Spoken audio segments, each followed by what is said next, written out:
Hi all, welcome back to the third video of 38th module on behavior therapy, techniques, key concept and process. The learning objective of this video is to comprehend the key concepts of behavior therapy and to cognizant the process of behavior therapy and its application in school counseling. Coming to the key concepts.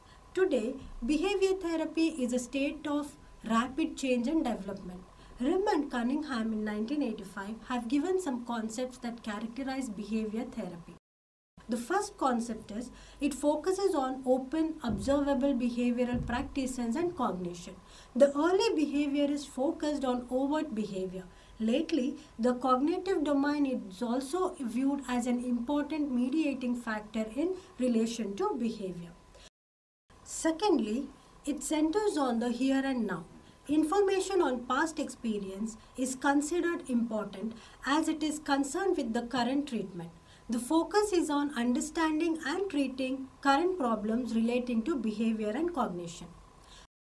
Thirdly, maladaptive behaviors are mainly the result of learning. Models of learning like classical, operant and social learning theories can be used to understand the etiology of maladaptive behavior.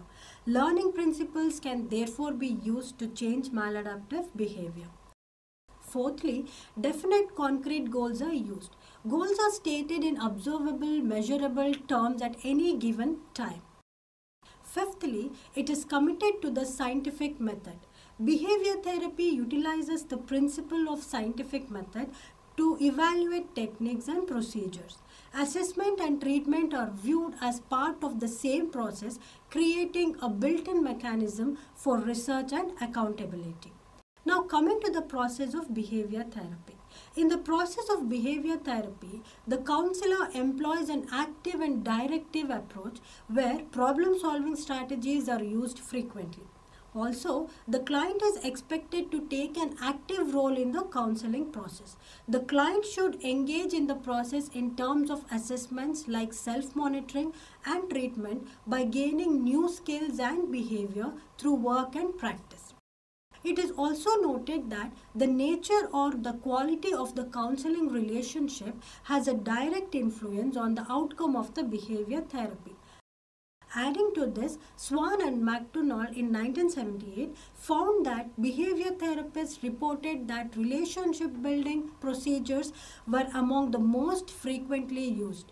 But there is a misconception about behavior therapists that they view a positive counseling relationship as unimportant to the counseling process.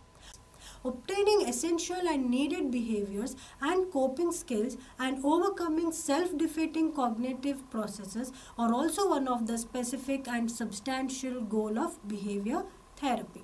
These interventions are mostly used in school setting and they are intended to encourage students' positive behaviors in the classroom and prevent negative behaviors as well as escalate their academic commitment. Again, through peers, reinforces the child's positive behaviors and academic performance along with social and personal development. It teaches parents on how to support or reinforce desirable behaviors in the children, discourage unwanted behaviors, and improve parent-child interactions and relationships. School counselors can also learn to adapt certain behavioral therapies which the behavioral therapists use to intervene. School counselors may get educated about the behavioral management interventions like behavioral classroom management, behavioral peer interventions, and behavioral parent training. These interventions are mostly used in school setting and they are intended to encourage students' positive behaviors in the classroom and prevent negative behaviors as well as escalate their academic commitment. Again, through peers, reinforces the child's positive behaviors and academic performance along with social and personal development. It teaches parents on how to support or reinforce desirable behaviors in the children, discourage unwanted behaviors, and improve parent-child interactions and relationships. To conclude, behavior therapy is an approach to counseling that focuses on overt behavior.